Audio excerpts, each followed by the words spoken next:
This content is for educational purposes only and does not constitute investment advice or a solicitation to trade. Futures and options trading involves substantial risk of loss and is not appropriate for all investors. Past performance is not indicative of future results, and only risk capital should be used. Welcome to the Cordier Commodity Report, where James Cordier breaks down what's really driving gold, silver, oil, and the global economy. We'll go beyond the noise to explain the cycles, data, and signals behind major commodity moves. Hola, I'm Joe Pardavila, and he is James Cordier. Hello, James. Hello, Joe.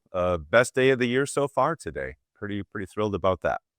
Best day is relative, James, no matter where you are or how much you how much you have invested in the stock market and all of that other stuff.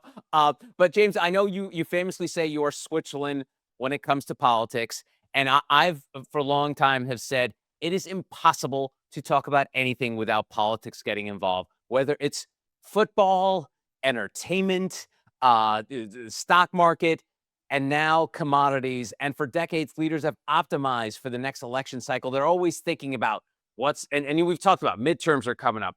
What feels different about this current administration's approach? You know, Joe, for decades, I always thought that the military, especially a strong military, the strongest that we have here in the United States, should be run by, military people. The fact that we have the strongest military in the world, they should know what they're doing. I always thought, why not let the military run the military portion and have a businessman come in and run the strongest economy of the world? It doesn't matter if you're Bolivia or Argentina or Colombia. You just put the strong man in who runs the military, run the company and the country too, because all they do is export illegal drugs and sugar. But when but when you're running the United States economy, might be good with a businessman. For decades, I always thought, why do we have an oil family in Texas running the military and running the economy? Why would we have a South Side attorney run the military and the economy? Perhaps these are good ideas, perhaps not. But right now it feels as though we have a strong military and we have a businessman who makes deals.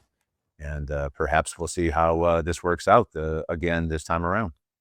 It is funny, James, how I feel like, and I joke about this all the time, when the founding fathers created capitalism and the Constitution, also, I don't think they realized how big the United States was going to be and how big the economy was going to be and how rich people were going to be. And so, unfortunately, we're left in this world where, 200 years ago, sure, on paper, let's let these people be leaders because it's manageable. But man, now it seems like the amount of skills and the amount of knowledge you have to be a leader of the free world is a lot. And now it's incredibly complicated, and it's getting complicated by the day because of this intersection of the economy and war. So tell me about what do you think about the shift that's being made here? Is this long term? Does this worry you that what's happening now in Iran and the Strait of Hormuz, is this a short-term blip? Like you said, you've been doing this for a while, but do you think the direction that the country's going in now will have ripple effects way beyond this presidential term? Joe, it's so interesting. Certain presidents and certain governors and senators, all they care about is what the media thinks about their last vote or the last move or what have you. For the first time in a long time, it seems that the current administration doesn't care. If the media bashes him for the next 100 days, I don't care. I've got the most votes ever in a presidential election, and they voted me in to do what I think is best. And sometimes what seems to be best is like short-term medicine. Joe, go back to the tariffs of last year in April. The current administration thought that we would be taking advantage from all of our trading partners. And when he peeled back the layers of the onion, we were.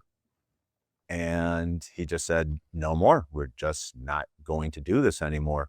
And the stock market fell and it fell and it fell and it fell. And he was just taking massive heat, Donald Trump was. And it reached a certain point that India made a deal, China made a deal, our other trading partners made a deal. And lo and behold, long term, 4 months later, the stock market, which was just tanking, is making all-time record highs. Maybe he knew what he was doing. And now, of course, we've got the Iranian war, and the current administration decided that they're not going to build a nuclear bomb. They're going to stop being the demise of so many people throughout the Middle East and throughout the Western Hemisphere. And he said, we're just long-term, we're going to try and fix this. And boy, just taking short-term heat. The price of gas is up $1 a gallon, and the price of oil is up to $120 a barrel. The stock market's falling and falling and falling. And lo and behold, someone drew a line in the sand this past week, and someone blinked, and it looks as though the negotiations on this war in Iran just ran its course over the weekend, and it appears that things are going to get a little better soon and a lot better over the longer term.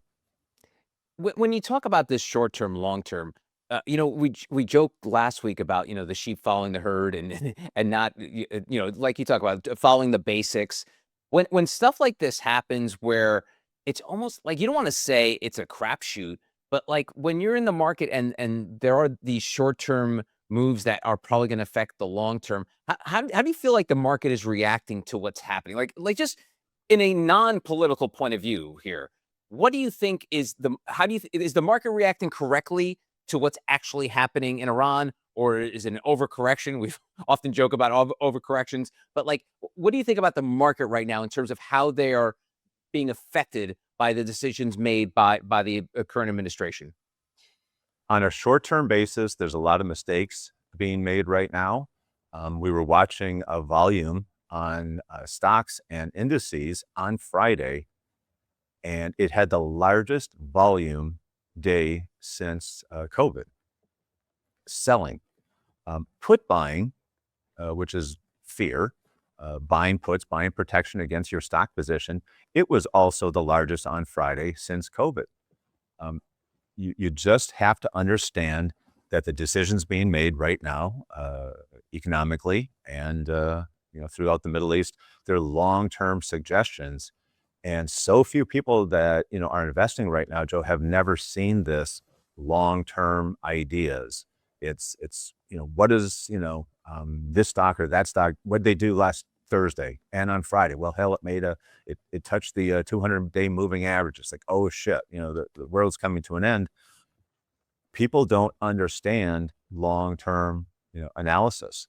If the fundamentals of the economy, if the fundamentals of the world globe, as far as being protected perhaps by having a nemesis go to the sideline for a period of time, that's long-term very bullish for the stock market. It's very bullish for economies around the world. So many people are driven by what's going on right now, this past hour, this past day or two or three. People aren't used to that. And back in April of last year, people were selling, with abundance. And now we've got the war going on in Iran, and people are buying oil and buying energy and buying natural gas and buying crude oil. And it's just the wrong time to do that. It's on a short-term basis, it sounds really bullish. They bring on one talking head after the next on TV, and oil's going to 175 and it's going to $200 a barrel, which of course puts gasoline at $6 a gallon and $7 a gallon, just fear-mongering people, really making it difficult for an investor that watches these programs to make good decisions. You just gotta, be patient, chill, and look at the long term. That's what investing is long-term fundamental analysis, and making short-term bets based on, what you're watching on CNBC or Bloomberg hasn't been a good idea over the last 18 months. And I don't think it is now either. When you see this kind of volatility in the stock market, and I know we've always talked about the importance of diversifying and being involved in the commodities, and clearly the oil prices are affected by this. But is there any trickle down effect in terms of other commodities when there's this much volatility in the stock market, this much volatility in oil? Do you see people either sitting out or being more active in those other commodities? And we've talked about what big a mover gold and silver has been over the past year, but like, do you see that there? Like, tell me about the equal and opposite reaction. Like, we see the headlines about the stock market But what is that actually doing to the commodities world? Joe, that is a great question. People are watching the price of energy go up, and that's bearish for the economy. And people have been selling stocks hand over fist the last 10 to 15 days since the war was really starting to rage on. So they're making decisions based on energy going higher, bad for the economy. And there's always been a plan, I think, was to secure Iran, to help that part of the world. And here's one thing that a lot of people are missing, Joe, is that in Iran's heyday, it was producing 4 million barrels of oil a day, really helping out the global economy. They've been ratcheted down to like 1 million barrels a day. If in fact this ends relatively well, we could see Iran producing another 3 or 4 million barrels a day. Very good for the global economy, very good for the US economy, and very good for consumers. That's playing the long-term game. And the more often you do that and less the short-term game, I think investors wind up sometimes with a very good portfolio on December 31st, and perhaps even getting alpha. Can you explain why this paradox of the fact that I think anyone who's involved in the oil industry, whether you're in it or you're trading commodities on it, you hear the stat all the time. North America is producing more oil than anywhere on the planet. Why such volatility in prices when a small amount of it is being affected by the Strait of Hormuz? Because to me, I automatically think, oh, the price is going up because there's a shortage. But if we're producing so many barrels, why should something that's happening thousands of miles away in the Strait of Hormuz affect the day-to-day price? Is there a logical answer to that? You know, it's a global market. That's the logical answer. The US used to be the largest consumer by far of energy, but now China, consumes the second most amount, and then India the third most amount, and Japan the fourth most amount. These countries produce very little oil of their own, but they're the largest consumers. That's why it matters. Here in the United States, we're the largest producer and consumer. It shouldn't make that much difference, but the three other largest consumers have to fight over those limited barrels that usually come out of this part of the world. And, 20-25% of that oil gets cut off from the market. That's a big deal globally, and not so much here in the United States. But of course, the United States is the world's policeman, and we're trying to fix problems everywhere, and we're trying to get the Strait of Hormuz opened. And then all of our European allies and India, China, Japan, they get to enjoy lower prices. I think starting in April and May, I think you're going to see oil much lower than where it is right now. And once again, everyone's happy. And, whew, that was actually a good idea when it didn't look like such a good idea when it was happening. Yeah, it is funny, James. Thank you for explaining that to me because it is. I mean, I sometimes have this like isolationist point of view that I think a lot of people in the country do about like let's stop worrying about other countries and what's going on in the world. But it just goes to show you that even if we decide not to care what's going, like even if we weren't involved, if there was something else going on in the Strait of Hormuz, it would still affect the prices here, which to me is kind of crazy when you think about this idea of like being anti-globalization. That cat is out of the bag, right? No matter what we do, the rest of the globe is still going to affect our economy. It is. I mean, Europe is our biggest trading partner, and we want their economies to do well. Japan, India, and China, we want them to do as well. Energy, Joe, as you and I have been talking for the last year or two, I mean, the price of a barrel of oil and the contents like goes into practically everything. Plastics, asphalt, automobile, transportation, jet fuel. It really propels the entire world.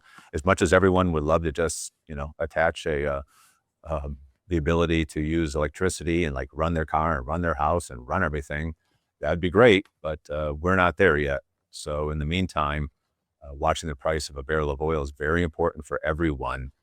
It dictates what foods cost and clothing costs and automobiles cost. It's a major component of inflation or lack thereof. And sometimes fighting over the value of that pays off in the long run. When you talk about this switch from a short-term mindset to a long-term mindset, let's give some love to some of the commodities.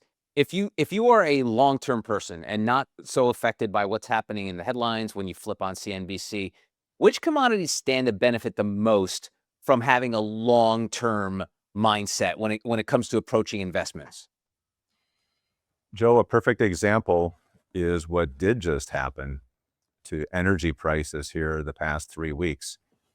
We write option structures on commodities, and we have a long-term view that the fundamental analysis tells us that fair value for oil the next 12 to 24 months is $60 to $70 a barrel.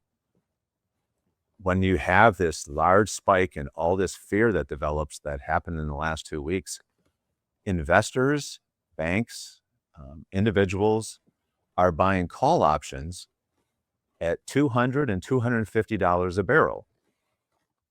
So if you have a long-term view that crude oil is worth $70 and not 200, that's an opportunity for firms like us that sell options on commodities using structures to protect the downside.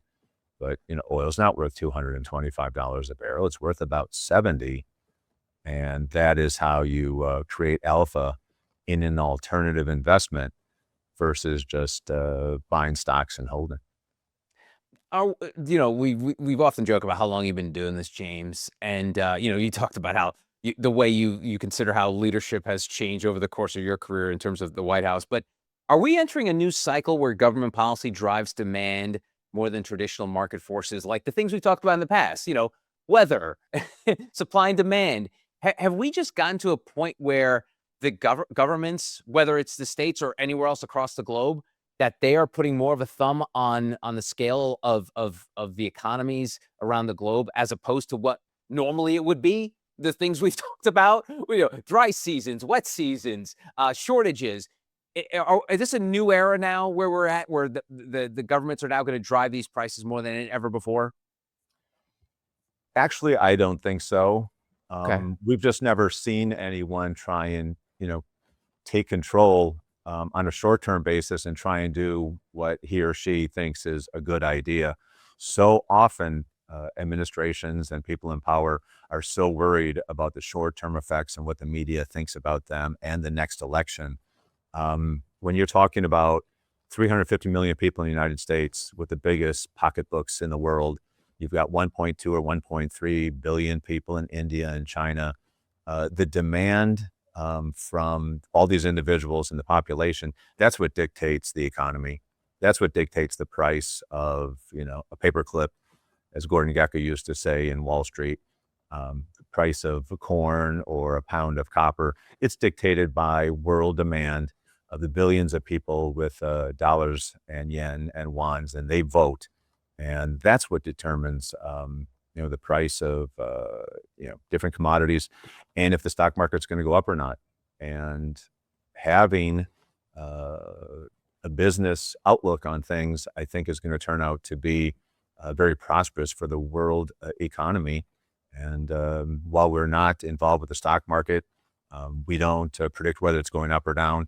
The stock market's going to probably do, quite well now over the next 12 to 24 months, I think.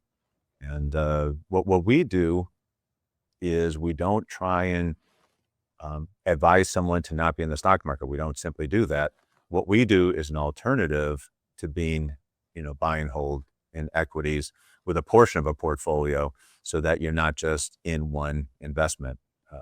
We look at the stock market perhaps as a good buy at this point. It's really fallen down a lot, but we want to be an alternative to that on a small portion of someone's portfolio, which has worked out quite well, actually. And the subject of portfolios, if someone hasn't adjusted their portfolios yet, what's the biggest mistake they're making right now? Because you often talk about standing pat, but is now a good time to change things up a little bit portfolio-wise, or is it more that standing pat? What's your take when it comes to the portfolio and the mindset you take when it comes to dealing with dealing with life right now? What's the biggest mistake they're making if they're not adjusting it? I think that investing is very personal. You never have someone ask you a question, well, John, here's what you should be doing. Or Joan, here's what you should be doing. It's not like that. Investing is personal. You don't know what's in their mind. You don't know what their background is. They may have a strong risk tolerance and they may have none. And some people are looking for alpha and they're willing to take a risk in order to, get that delivered to them. And other people think, wow, T-bills are up to, 4.5%, 5%. I like that. So, very personal that way. What we like to do at our company is when we choose clients that we want to work with, they have a long-term perspective. We're trying to deliver alpha for them. And the clients that we basically speak to before they become clients is ask them, do you have a long-term outlook on what we're going to try and accomplish? And if they're going to look at their statement every day, every week, every month very closely, what that does is it develops an uncertain atmosphere for what's the long-term goal. Alpha is delivered on December 31st. It's not delivered in the second or third week of March or, on the 4th of July. It's buying into the investment and not worrying about short-term ups and downs, and yet looking to hopefully get alpha delivered to them at the end of the year. When we handpick sometimes our clients, we make sure that that's their outlook. They all want to get alpha on their investment. They just need to be able to ride through the ups and downs, and then we have a good relationship from that point forward. Tell me about these relationships in terms of their engagement. You mentioned the fact like, hey, stand pat, December 31st, that's how we know, that's how we're keeping score. But how do you, because some people are going to be more engaged than others. I'm sure some people you probably hear about, like you're the accountant who hears about who hears from their clients around, every February or March, and then they're okay. Tell me about these relationships when some of your clients need more engagement than that December 31st check-in. How do you gauge how much like white glove treatment or actual interaction that you do need to make them feel comfortable in the investments they're making? We have a monthly newsletter. It really describes what we see in the market, what's happened in the past, what we see coming up in the future, where we think we see opportunities that might be budding in the future, and their current holdings. So we stay very close in touch with our clients that way. And of course, anytime they want to get on the phone and chat, we certainly welcome that. We don't necessarily need our clients to be option experts on commodities. As a matter of fact, they don't need to be. What we're simply doing is delivering an alternative investment to what they have right now. Instead of being along in video with the rest of the world, a lot of our clients just want to take a portion of their portfolio and do something else with it. And certainly trading options on commodities is doing something else with it. And just having a little bit of risk tolerance goes a long way when you're trying to have an alternative investment to what everyone else has on. If NVIDIA is falling, well, all of your friends it's falling for them too. So sometimes there's comfort in that. And we often pat our clients on the back because if you're at a party or you're out to dinner or you're having a cocktail somewhere, you're going to hear people talking about Apple and NVIDIA all the time. Shit, it's down again. It's down $10. It's down another $5. But we pat our clients on the back because they're not out to eat. They're not out having a cocktail hearing, well, my short option portfolio did this or did that this week.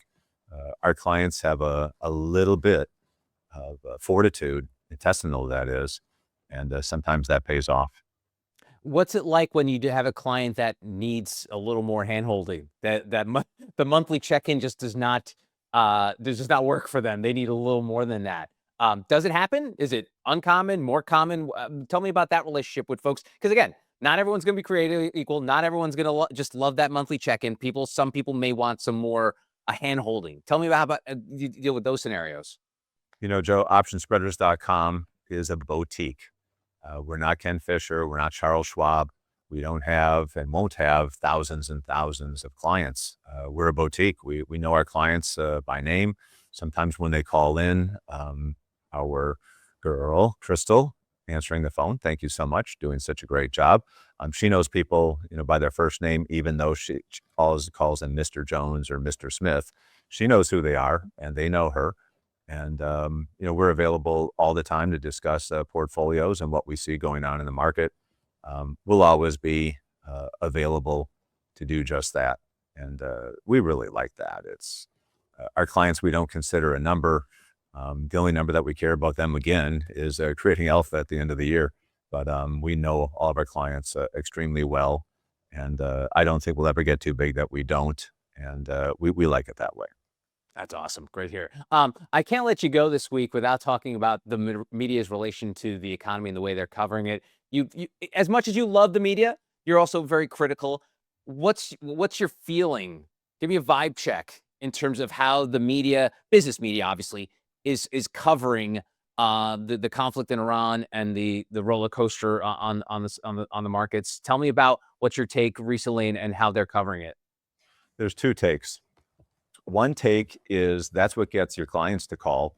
It's because they are watching the business stations, and they have a guy come on and oil's going to $200 a barrel, and we just sold the $200 calls.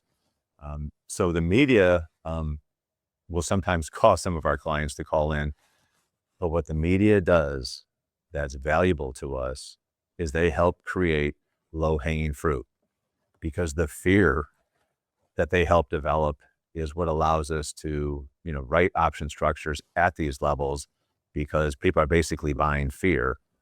And once there's a crescendo coming along, on Friday night of this past week, I text a friend/colleague of mine, and I said, this feels like the very end of the tariffs last April, where we're trying to do an extremely good thing for the globe.